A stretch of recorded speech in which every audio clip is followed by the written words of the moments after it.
Hello friends, આજનું આ શાક આપણે રૂટીન કરતાં થોડુંક અલગ બનાવવાના છે, તો રેસીપીને લાસ્ટ સુધી જોજો. રેસીપી ગમે તો વિડીયોને લાઇક અને શેર કરજો. ટીંડોળા બટેકાનું શાક બનાવવા માટે 150 ગ્રામ ટીંડોળા લીધા છે ને 3 મીડિયમ સાઇઝના બટેકા લીધા છે. તો હવે ટીંડોળાને ઉપર નીચેથી આ રીતે કાપી તેના 2 ભાગ કરી લઈશું. બસ આ રીતે ફાળા કરવાના છે તેના. તો આ રીતે આપણે બધા જ ટીંડોળાને કાપી લઈશું. તો આપણે બધા ટીંડોળા કાપી લીધા છે. તો હવે બટેકાને પણ આપણે આ રીતે કાપી લઈશું.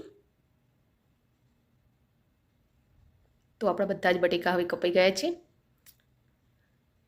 મેં કડાઈમાં તેલ ગરમ થવા મૂક્યું છે, તો ગરમ પણ થઈ ગયું છે. તો આપણે પહેલાં તેમાં ટીંડોળા તળી લઈશું.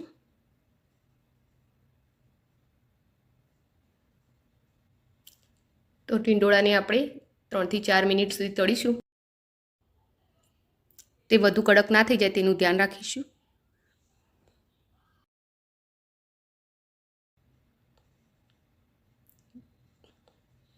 તો બસ ટીંડોળાને આપણે આવા જ તળવાના છે.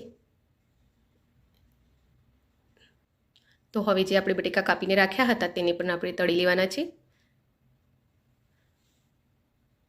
તો બટેકાને પણ ધીમે ધીમે હલાવતા રહી અને તળી લેવાના છે. તો બટેકા સહેજ કડક થાય એ વાર લાગે ત્યાં સુધી તેને તળી લેવાના છે. હવે આપણે કઢાઈમાંથી વધારાનું તેલ કાઢી લઈશું અને તેમાં વઘાર કરી લઈશું. વઘાર માટે અડધી ચમચી રાઈ નાખીશું, અડધી ચમચી જીરું નાખીશું, 5 ચમચી હિંગ નાખીશું, તમાલપત્રના 2 પત્તા નાખી દઈશું. હવે એકદમ ઝીણી સમારેલી ડુંગળી એડ કરી લઈશું અને તેને બરાબર સાંતળી લઈશું. તો હવે ડુંગળી સતરાઈ ગઈ છે, તો તેમાં આપણે આદુ મરચાંની પેસ્ટ એડ કરી લઈશું અને એક નાનો ટુકડો આદુનો છીણી લઈશું.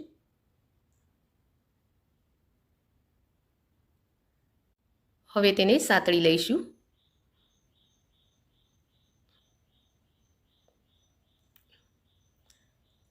તો હવે આદુ મરચાં બધા બરોબર સાતળાઈ ગયા છે. તો હવે તેમાં અડધી ચમચી ચણાનો લોટ નાખી તેને અડધી મિનિટ સુધી જ સાંતળવાનું છે.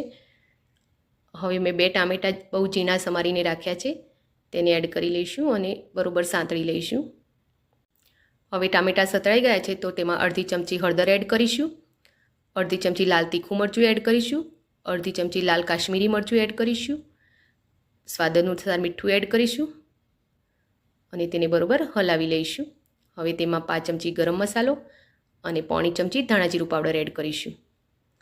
તો આ સહેજ સતરાય એટલે તેમાં થોડું પાણી રેડીશું અને તેને 2 થી 3 મિનિટ ઉકળવા દઈશું. હવે આપણા ગ્રેવી ઉકળી ગઈ છે, તો તેમાં 1 ચમચી મલાઈ એડ કરી લઈશું. મલાઈ નાખવાથી તેનો સ્વાદ બહુ જ સરસ લાગે છે. તમારે મલાઈની જગ્યાએ મોડું દહીં નાખવું હોય તો પણ ચાલે. તો હવે આપણે તેમાં જે તળીને રાખ્યા છે તે શાક એડ કરી લઈશું અને તેને બરોબર હલાવી મિક્સ કરી લઈશું અને ઉપરથી થોડું પાણી એડ કરી તેને ઢાંકી 4 થી 5 મિનિટ સુધી ચડવા દઈશું.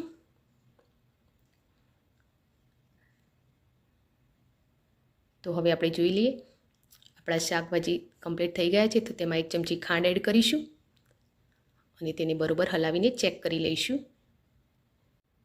જો શાક કાચા જેવું લાગતું હોય તો તેમાં થોડું પાણી એડ કરી તેને થોડીવાર ફરી ચડવા દઈશું. તો આપણું શાક કમ્પ્લીટ થઈ ગયું છે. તો હવે આપણે ગેસના ફ્લેમને બંધ કરી તેને ઢાંકીને 2 થી 3 મિનિટ સિજવા દઈશું. તો હવે 2 થી 3 મિનિટ થઈ ગઈ છે. તો આપણે તેના પર ધાણા ભભરાવી અને મિક્સ કરી લઈશું. આજનું આ શાક આપણું રેડી થઈ ગયું છે અને એ ખાવામાં ખરેખર સ્વાદિષ્ટ લાગે છે. તો તમે પણ આ રેસીપીને એકવાર જરૂરથી ટ્રાય કરજો. તો ફ્રેન્ડ્સ, આજની આ રેસીપી જો તમને ગમી હોય તો વિડીયોને લાઇક અને શેર કરજો. આવી જ બીજી રેસીપી જોવા માટે મારી ચેનલને સબસ્ક્રાઈબ કરી લેજો. Thank you for watching my video. જય શ્રી કૃષ્ણ.